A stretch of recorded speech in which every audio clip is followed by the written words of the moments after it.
Merhaba arkadaşlar, kanalıma hoş geldiniz. Bugün sizinle beraber aklınızdaki kişi bugün hayatında neler yaşıyor ve siz neler yaşayabilirsiniz bunlara bakacağız. İlahi Güç'ten en net bilgileri alarak aktarabilmek için niyetimi alıyorum. Enerjiye dahil olmak için kanalıma abone olmanız ve bu videoyu beğenmeniz yeterli. Hemen başlayalım.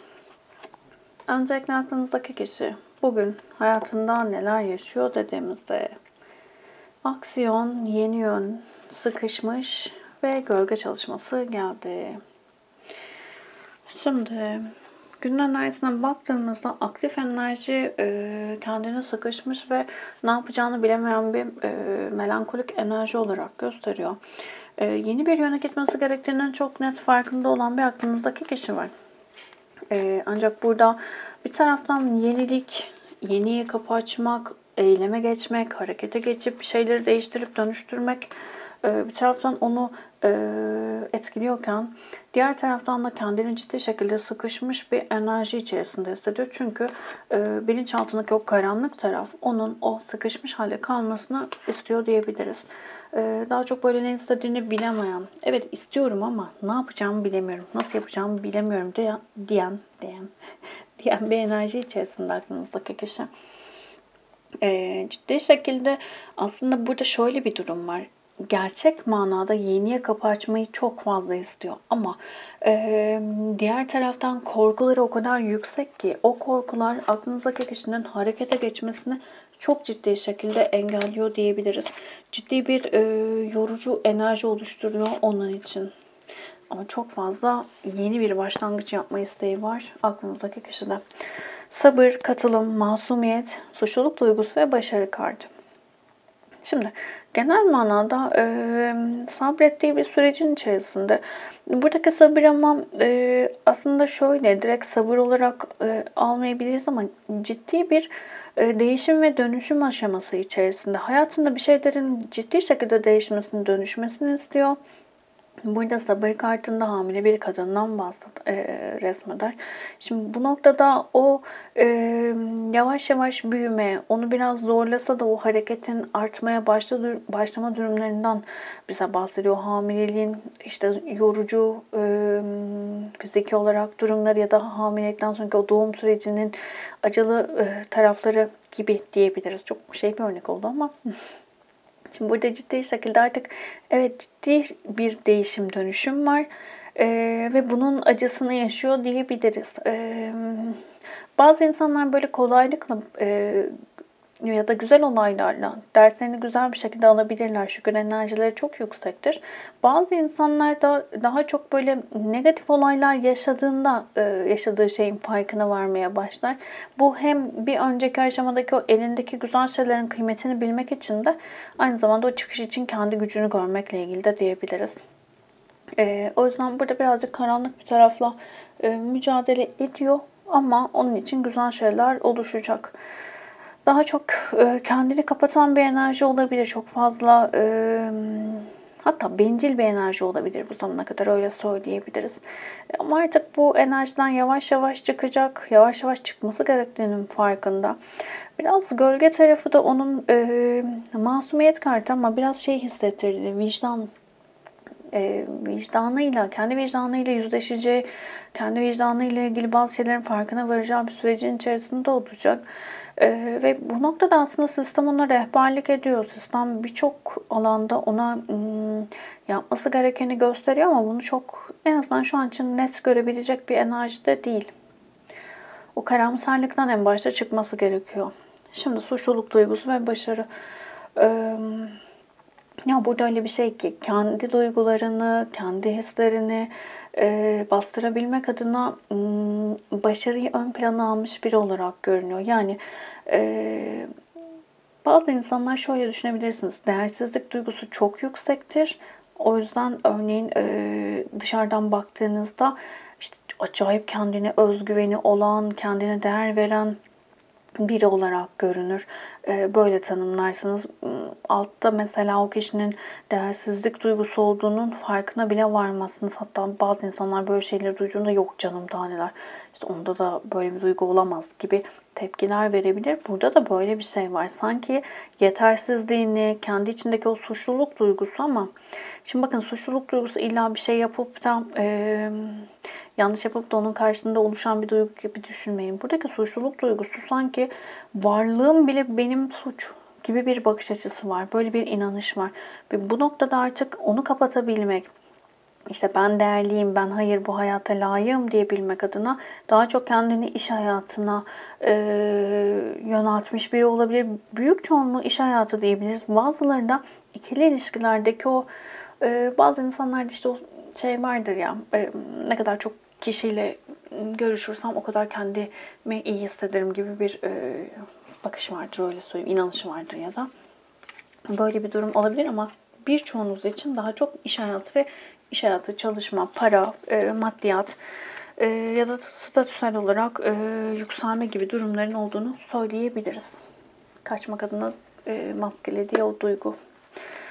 Şimdi ayrıntılı olarak bakalım. Bugün hayatında neler yaşayabilir? Bir tane kart kaynamış araya bakalım. Serbest bırakma. Serbest bırakma kartı. Evet kartlar düşen düşene. Aşıklar kartı. Şimdi tılsım şövalyesi, kılıç şövalyesi, değnek altılısı. Şimdi iş hayatıyla ilgili başlarsak eğer tılsım şövalyesi şu an bekleme enerjisinde diyebiliriz. Genel olarak sabrettiği bir sürecin içerisinde emin adımlar atmaya çalışan bir enerjide. Genel olarak iş hayatı böyle daha stabil olabilir. Daha çok böyle toparlanmaya çalıştığı bir süreç olabilir. Harabe kartı da geldiği için. Daha çok böyle sabrettiği, daha stratejik adımlar attığı bir sürecin içerisinde olarak görünüyor. Düşman ve harabe kartı. İş hayatında zorlu bir süreçten geçmiş olabilir. Çevresinde onun iyi olmasını istemeyen kişiler olmuş olabilir. Ama daha çok şöyle hissettirdi. Bu kişi genel olarak biraz önce de dedik ya başarıyı kazanmayı statüsel olarak ya da kendi varlığını kabul ettirmeyi daha doğrusu işte başarı ve iş odaklı olarak algılamış biri olabilir. Bu noktada çok temkinli davrandığı bir sürecin içerisinde etrafında düşmanlarının olduğunu ve bir süre önce bu konularda yara aldığını söyleyebiliriz. Yani maddi kayıplar da yaşamış olabilir. Birazcık böyle onun itibarını zedeleyecek bazı şeylerde bulunulmuş olabilir dışsal faktörler olarak. Burayı toparlamaya çalışıyor. Özellikle de bildiğiniz, görünen bir durum varsa ya işte iş arkadaşları şöyle yaptı ya da işte patron ona şöyle yaptı. Bir ters köşe gelme durumu varsa birçok kişi onun ciddi zarar gördüğünü düşünüyor olabilir. Ama öyle güçlü bir strateji geliştiriyor ki burada hani küllerinden doğmayı burada yaşayacak bunun planlamasında. Böyle bir şey yaşamadı ya da böyle bir durum yok diyen arkadaşlarım için de genel olarak korkusu iş arkadaşları ya da çevreden alacağı zararlarla yıkılmak olabilir. Bu yüzden de genel olarak hayatında, iş hayatında hep bir emin adım atmalıyım, daha doğru şekilde hareket etmeliyim gibi bir bakış açısı olabilir. Buna yönlendiği bir süreçte. Şimdi sizinle ilgili neler olabilir dediğimizde Kılıç Şövalyesi, şeytan ve bağımlılık kartı geldi. Şimdi Kılıç Şövalyesi kuruntu, mesafedir, rekabettir, soğuma ve kavgadır. Şimdi burada baktığımızda aslında sizinle ikili ilişkilerinde sürekli böyle bir soğuk enerji olabilir. Bir kavga gürültü. Ya bu kavgadan kastım şey olmasın zaten de çok öyle şey değil ama hemen böyle kırılma, kavga etme, tartışma, birbirini dinlememek gibi, fevri hareketlerde bulunulma gibi, bazen söylediğiniz iyi şeyi bile negatif olarak algılama gibi olabilir. Ama özellikle de bağımlılık ve net bağımlılık. Buraya bir kart alalım. Çünkü buradaki bağımlılık biraz değişik bir bağımlılık. Evet. Bakın buradaki bağımlılık şöyle bir bağımlılık. Aranızdaki sorunların temelinde üçüncü kişiler olabilir. Birinci durum olarak bunu söyleyebilirim. Yani çok fazla üçüncü kişilere açık bir durum olabilir. Tutkusal olabilir. Biraz nasıl söyleyelim, flörtöz bir yapıda biri olabilir. Sürekli bu konulardan kavga ediyor olabilirsiniz, tartışıyor olabilirsiniz. İkinci bir durum olarak şöyle söyleyebilirim. Bu 1 ve 2'yi net ayırırsınız zaten siz. Yani çok net şu dersiniz. İkinci durum olarak da burada ne kadar kavga etseniz de, tartışsanız da, üçüncü kişileri çıkardık buradan.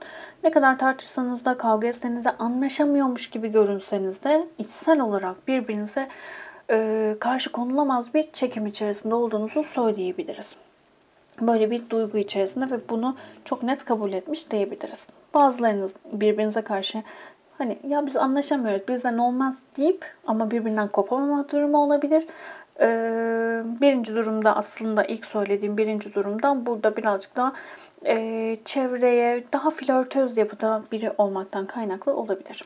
Şimdi aile ve sosyal çevrede neler olabilir dediğimizde değnek altılısı, çaba ve fırtına. Şimdi aile ile ilgili de aile ve çevrede de birazcık sıkıntılı bir sürecin içerisinde olduğunu söyleyebiliriz. Yani burada huzurlu bir aile ve sosyal çevre dediğimizde ya da aile dediğimizde huzurlu bir alan yok diyebiliriz. Sürekli bir sorunları çözme isteği içerisinde ve aile içerisinde kendini güçlü tutmak zorunda hisseden bir aklınızdaki kişi var. Yani burada düşmemeliyim. İş hayatındaki gibi aslında. Çok garip. Yani bazıları için garip olmaz tabii ki. Şöyle, neden bunu söyleyeyim? Aşıklar kartı geldiği için. Aşıklar kartı ikili ortaklıklardan bahseder bize. Örneğin ailesiyle beraber bir iş yapıyorsa, maddi konularda böyle bir ailenin de bağının olduğu bir durum varsa bu iki durum zaten birbirini destekleyecektir. Burada o kendini korumaya çalıştığı kişiler aile olabilir. İş yapan kişiler varsa, ortaklıkları varsa eğer bu alanı biraz serbest bırakmak istedi. Bu alanı iyileştirmeye çalıştı ama iyileştirmekten kastım aradaki enerjiyi düzeltelim gibi değil, kendimi daha da güçlü tutmalıyım gibi bir enerji. Olabilir diyebiliriz buraya. Şimdi şuraya takıldım. Aşıklar kartı bir ortaklık falan yoksa aralarında, aileyle ya da herhangi bir iş ortaklığı gibi bir durum yoksa aşktan, sevgiden bahseder bize. Burada da atan kartlar olduğu için daha çok böyle oluruna bırakma enerjisi içerisinde olabilir ikili ilişkilerde, aşk, sevgi konularında. Çünkü burada evet soğuk bir enerji var ama şu an arada ya burayı biz bir taraf birbirimize zaten her türlü biz bağlıyız, bırakamayız dediği için serbest bırakma enerjisi. Diğer durum olarak da evet tartışma var, sıkıntı var ama yani benim bağlılığım, bağımlılığım bu. Bu konuyu şu an bir askıya alayım enerjisi de olabilir. Umarım anlatabildim. Şimdi onun hayatında bunlar oluyor. Sizin hayatınıza bakalım. Siz bugün neler yaşayabilirsiniz? Sizin için hangi enerjiler aktif bugün?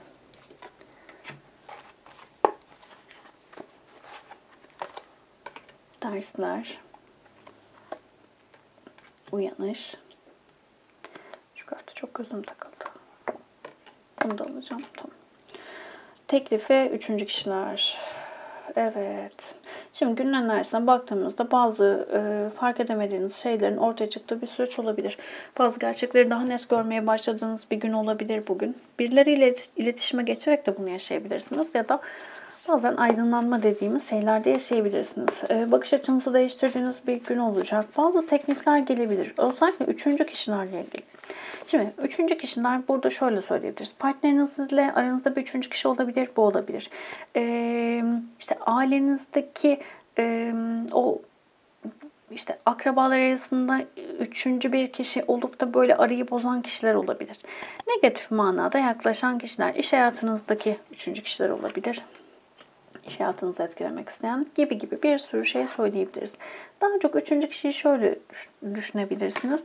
Hayatınızdaki gidişatı etkileyen, negatife çevirmeye çalışan, o alana ortak olmaya çalışan kişiler gibi. Böyle diyebiliriz sanırım. Şimdi bu konularla ilgili net bir aydınlanmanın içerisinde olacaksınız. Kart almıştım. Bir daha kart aldım. Bugün demek ki bolca kartların gelmesi gerekiyor. Şimdi baktığımızda aslında geçmiş yaşamlar kartı geldiği için özellikle üçüncü kişilerle ilgili bazı deneyimlerin aileden geldiğini, köklerden geldiğini ya da geçmiş yaşamlardan geldiğinin farkına varmanız gerekiyor diyebilirim. Bu noktada bu alanı şifalandırmanız gerekiyor ama zaten en büyük adım uyanış ve anlayış ve dersler kartı ve usta kartı da geldiği için farkındalığınızın artmasıyla bunu yaşayacaksınız diyebiliriz. Özellikle hmm, şimdi şöyle bir durum var. Hayatınızda çok ciddi şekilde yıkımlar yaşanmış olabilir ve bu yıkımlar ben daha çok vefat gibi hissettirdi bana burası. Bir aile büyüğü olabilir, sevdiğiniz biri olabilir, yakınınız olabilir. Özellikle böyle bir vefat, etkilendiğiniz bir olay da olabilir. Bu sizi ciddi şekilde etkileyen bazı şeyler yaşanmış olabilir. Burada artık kendi içinize, özünüze dönmeniz gerektiğiyle ilgili bir mesaj var diyebilirim. Umarım bir kayıp yoktur ama burayı kendi durumunuza göre alın. Kayıp olmayan arkadaşlarım için de burada biraz böyle hayatınızda aniden çıkan kişiler, çok değer verdiğiniz, çıkmasını istemediğiniz, hayatınızda hep olmasını istediğiniz kişilerle ilgili. Buraya bakmakta fayda var. Bu noktada neden hayatınızdan çıktılar? Neyin farkına varamadınız? Ya da sürekli üçüncü kişilerden kaynaklı hayatınızdan çıkan şeyler varsa artık bu konuda ustalaşmanız gerektiğine dair bir mesaj var diyebiliriz. Sürekli bir savaş halinde olabilirsiniz. Özellikle geçmişi yok sayan bir enerjiniz olabilir. Bakın aslında evet geçmişe takılı kalmamak da gerekiyor ama burada bir farklı bir bakış açısı olarak şöyle söyleyebilirim. Geçmişteki durumları da yok saymamalıyız. Aslında yaşadığımız her şeyi net değerlendirip bir sınav gibi düşünebiliriz, ders gibi düşünebiliriz. Şimdi geçmişte yaşadığınız bir olay var. Bu olayın yok saymak size hiçbir şekilde artı sağlamaz. Aksine o duyguyu yok saydığınız için ileriki zamanlarda tekrar karşınıza gelir. Burada yaşanılan olaylarda kişilerle ya da durumla ilgili ne görmeniz gerekiyor? Buna odaklanmanız, buradaki alınması gereken mesajı alıp sevgiyle uğurlamanız gerekiyor. Birçok kişi buna karşı geliyor biliyorum. Yorumlara yazıyor arkadaşlarım. İşte nasıl affedeyim, niye affedeyim gibi gibi. Yani geçen gün de söylemiştim, bir kitaptaydı sanırım. Okuduğum yani affedememek kişinin zehir içip kendi zehri içip ona zarar veren kişilerin ölmesini beklemek diye. Çok güzel. Tam söyleyememiş olabilirim ama o kadar güzel bir şey ki kendime de sürekli hatırlattığım bir şey artık. Burada aslında karşınızdakine bir lütufta bulunmuyorsunuz. Karşınızdakine bir artı sağlamak için yapmıyorsunuz. Kendinize bunu yapıyorsunuz. Kendiniz için bunu yapıyorsunuz. Bir saniye bile düşünmenize, hayatınızda olmasına gerek olmayan insanları sürekli aklınızdan geçirerek, üzülerek, düşünerek neden hala hayatınızda tutuyorsunuz? Böyle düşünmekte fayda olabilir. Artık yok saymamanız gerektiğine dair bir mesaj var. Hemen toparlarsam burada şunu da söyleyeceğim. Aile diziminde özellikle aslında yapılan çalışmaya baktığımızda aile diziminde geçmişten atalardan gelen bir durum varsa bakın orada ki durum aslında o atanın yok sayılmışlığıdır. O atanın gereken değeri görmemesidir. Ve aile diziminde şifa bölümünde aslında herkes olması gereken yere konulur. İster yanlış yapsın, ister doğru yapsın. Hiç fark etmiyor genel olarak hayatında değerlendirmede baktığınızda. O atanın öyle ya da böyle ata olduğu ve olması gereken alanda olmasını hatırlatmadır, o alana koymaktır, taşları yerine oturtmaktır aslında baktığınızda. O yüzden varlığının kabul edilmesidir. Bizler yaratıcı değiliz. Rabbimin affedip affetmeyeceğini ya da işte iyi ya da kötü olarak tanımlama yapmamamız gerektiğini belki de kendimize hatırlatmamız gerekiyor. Rabbim belki de biz bilmiyoruz ama onu affediyor. Belki bizim için çok kötü, nefret edilecek bir insan ama belki öyle farklı durumları var ki Rabbim belki affediyor. Bilemeyiz. Yani bunu sorgulamak da bize düşmüyor bence. Burada farklı ayrımlar olabilir. Yani burada yanlış anlamayın. Bir din şeyi de yapmıyorum açıkçası. Beni tanıyan arkadaşlarım bilir zaten.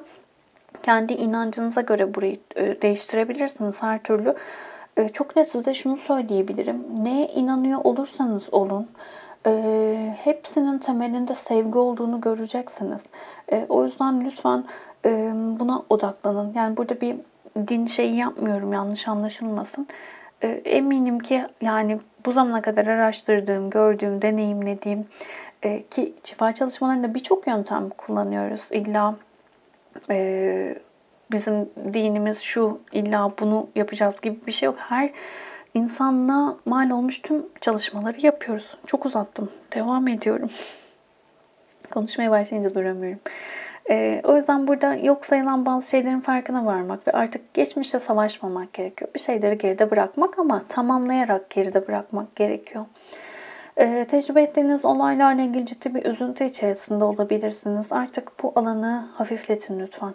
Artık pişmanlıklar, öfke, affedememe durumlarını geride bırakmanız gerektiğini söylüyor kartlar bizde ve rehberlik ve kaynak kartı geldi. Çok net bir şekilde geldi. Sistem size yardım ediyor. Sistem size gerçekleri gösteriyor. Lütfen görmeye niyet edin. Bu görme olayı da aslında bakarsanız daha çok sevgi alanına doğru kaydığınızda ortaya çıkıyor diyebilirim. Bakın herkes her şeyi, herkesi affedecek diye bir şey yok. Zaten zamanı gelmediyse içsel olarak bunu yapamayabilirsiniz. Buraya da takılmamanız gerekiyor. Ama lütfen en azından diyelim ki kızdığınız biri var, öfkelendiğiniz biri var, birileri var. Aklınıza geldiğinde hemen en basiti sürekli ben söylüyorum. Hoponopono, özür dilerim, lütfen beni affet, seni seviyorum, teşekkür ederim. Buradaki özür dilemeyi şöyle düşünün. Yani evet, bu kişiler bana yanlış yaptı ya da bu kişiler ya da bu durumları istemiyorum, kabul etmiyorum ama bu kişileri, durumları hatırlayarak vücuduma, bedenime, ruhuma verdiğim zarardan dolayı özür diliyorum. Bunu söylediğinizde zaten normal ana kendinizi çekmiş oluyorsunuz. O öfkeyi, nefreti ortadan o anlık kaldırmış oluyorsunuz. Bu çok önemli çünkü bakın bilinçaltı gerçekle hayali ayırt edemez. Şimdi bu noktada sizin sürekli aynı olayları ya da geçmişte yaşadığınız olayları hatırlamanız demek tekrar aynı olayı tekrar tekrar yaşamak demek. Ve bu fiziksel olarak da bedeninize etki demek. Bir kötü bir olayı düşündüğünüzde tabii ki de mutluluk hormonları inecek aşağı. Öfke, kızgınlık artacak. Neden bunu tekrar tekrar vücudunuza yaşatasınız? Lütfen buraya dikkat edin. 1, 2 ve 3 olarak kart seçin lütfen. Çok konuştum bugün biliyorum. Günün mesajını alalım. Tılsım dörtlüsü, kıskançlık enerjisi, kaybetme korkunuzu irdelemenizde, dikkat etmenizde fayda var. Elinizdekileri kaybetmekten çok korkuyor olabilirsiniz. Bu da sizde kıtlık bilinci ve kıskançlık enerjisi ortaya çıkarıyor olabilir. Ve bildiğiniz gibi hangi enerjiyi büyütürseniz o enerji size gelir. Buna dair bir uyarı var. Aşk hayatına ilgili iyimser kal dedi. Olumlu düşünce ve inanç sana aşkı getirecek. Kaybetme korkun olursa, aldatılma korkun olursa, kıskançlık korkun olursa bunları çekersin. İyimser kal ki güzel enerjiler gelsin. İkiyi seçin arkadaşlar. Değnek ikilisi ve cazibe. Şu andan tümüyle keyif alarak aşkı da kendine çekiyorsun dedi. Kararsızlıklarınız olabilir. Kararsızlıklarınızın üzerine gitmenizde fayda var. Gitmenizde fayda var. Neden kararsız kalıyorsunuz? Buna bakmanızda fayda var. Çok fazla kontrolcü olabilirsiniz. Şimdi değnek ikilisinde harekete geçememe durumu vardır. Eyleme geçmek, yeniye kapı açma isteği vardır ama bilinçaltı korkuları güvenli alanda tutmaya çalışır ve o yüzden bu alanı koruması için harekete geçmemesi adına korkuları yağdırır. Ama cazibe kartı size dedi ki şu andan tümüyle keyif alarak aşkı da kendine çekiyorsun. Güvende olduğunu bil, harekete geç ve güzel enerjileri hayatına çek. Üçü seçen arkadaşlarım. Değnek dörtlüsü ve inanç konuları. Aşk hayatın dini yetiştirilme tarzın ve spiritüel yolculuğundan etkileniyor. Değnek dörtlüsü. Biraz önce inanç konusu bu yüzden sanırım konuşuldu. Bu noktada bazı kalıplarınız olabilir, ön yargılarınız olabilir belki. Burada biraz inançlarınızı, aşk hayatı ile ilgili, aşkla, sevgiyle ilgili inançlarınızı değerlendirmenizde fayda var ve kılıç dörtlüsü iyileştirmektir, şifalandırmaktır, dinlenmektir. O yüzden bu noktada biraz böyle size ne dayatıldı? Bu şey gibi, aile denildiğinde aklınıza ne geliyor? Bazıları için çok güzel şeyler gelebilir, bazıları için kötü bir enerji oluşabilir. Ya da kadınlarla ilgili. İşte kadınlar işte kötüdür diyelim. Böyle bir inancınız varsa bunu yaşarsınız. Böyle insanlara denk gelirsiniz. Sistem size çünkü der ki bak sende bu inanç var, değiştir bunu gibi. Bu noktada yetiştirilme tarzınız, kalıplaşmış duygular, düşünceler neler, düşünceler daha doğrusu neler, bunlara bakmak ve burayı şifalandırmak size büyük katkı sağlayacak. Kolektif bir açalım. Hepsiyle uyumlanamayabilirsiniz ama içerisinden mesajlar almaya odaklanın lütfen. Açıklamalar kısmında WhatsApp'ta şifa grubumuz var. Dileyen arkadaşlarım bu gruba ücretsiz dahil olabilir. Burada günlük olarak his yüklemeleri, küçük küçük bilgilendirme ve şifa çalışmaları yapılacak. Konuşamadım. Dahil olmak isterseniz eğer o günkü enerjilerden hep beraber pozitif enerjiyi artırabilmek adına kendimize, kolektife katkı sağlayabiliriz. Kaygılarımızdan arınabiliriz. Öyle diyelim. Teşekkür ederim vakit ayırdığınız için. Başka videolarda görüşmek üzere. Hoşçakalın.